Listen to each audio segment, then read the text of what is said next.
capitalism is, and this almost I'm tempted to say is what is great about it, although I'm very critical of it.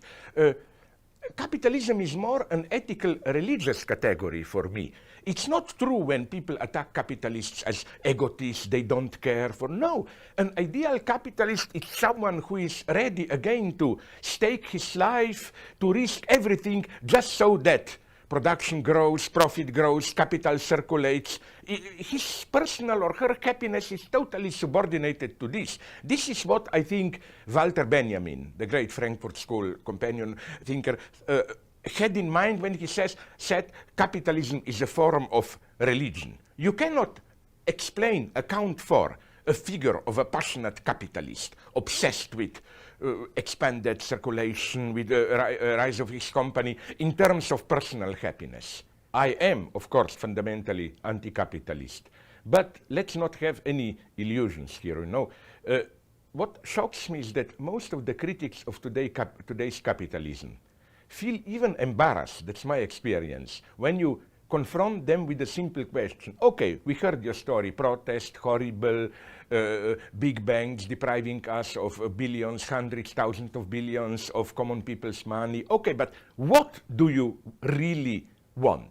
What should replace the system? And then you get one big confusion. You get either general moralistic answers like, you know, people shouldn't serve money, money should serve people. Well, frankly, Hitler would have agreed with it, especially because he would say when people serve money, money is controlled by Jews and so on. No? So either this or some kind of a vague Keynesian social democracy or a simple moralistic critic and so on and so on.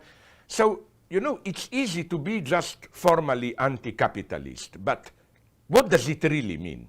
It's totally open. This is why, as I always repeat, with all my sympathy for Occupy Wall Street movement, its result was, I call it a Bartleby lesson. Bartleby, of course, Herman Melville's Bartleby, you know, who always answered his favorite, I would prefer not to.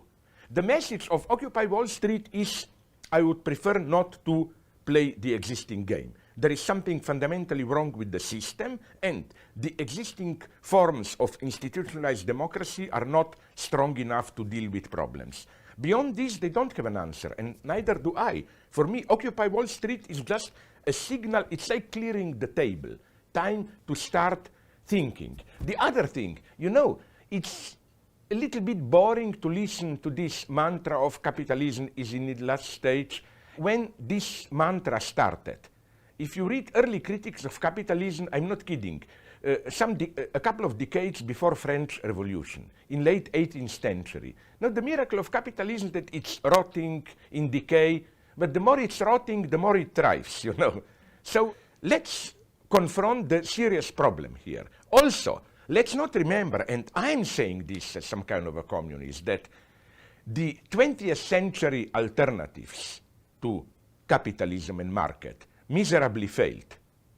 Like, okay, in Soviet Union, they did try to get rid of the predominance of money market economy. The price they paid was a return to violent, direct master and servant direct domination.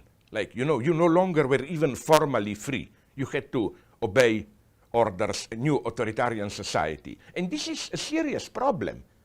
How to abolish market without regressing into relations of servitude and domination. My advice would be, because I don't have simple answers, two things. A, precisely to start thinking. Don't get caught into this pseudo-activist pressure, do something, let's do it, and so on and so on. No, the time is to think. I even provoked some of the leftist friends when I told them that if the famous Marxist formula was philosophers have only interpreted the world, the time is to change it, thesis 11 on Feuerbach, that maybe today we should say in the 20th century we maybe tried to change the world too quickly. The time is to interpret it again, to start thinking. Second thing, I'm not saying people are suffering, enduring horrible things, that we should just sit and think, but we should be very careful what we do. Here, let me give you a surprising example.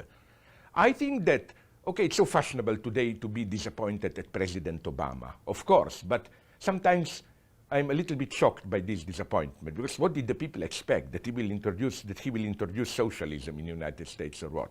But for example, the ongoing universal healthcare debate is an important one. This is a great thing. Why?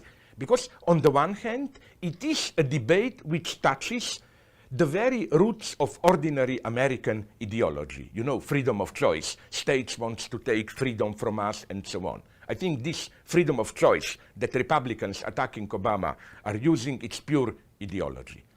But at the same time, universal health care is not some crazy, radically leftist notion. It's something that exists all around and functions basically relatively well. Canada, most of Western European countries. So the beauty is to select a topic which touches the fundamentals of our ideology, but at the same time, we cannot be accused of promoting an impossible agenda, like abolish or private property or what. Now it's something that can be done and is done relatively successfully and so on. So that would be my idea, to carefully select issues like this, where we do stir up public debate, but we cannot be accused of being utopians in the bad sense of the term.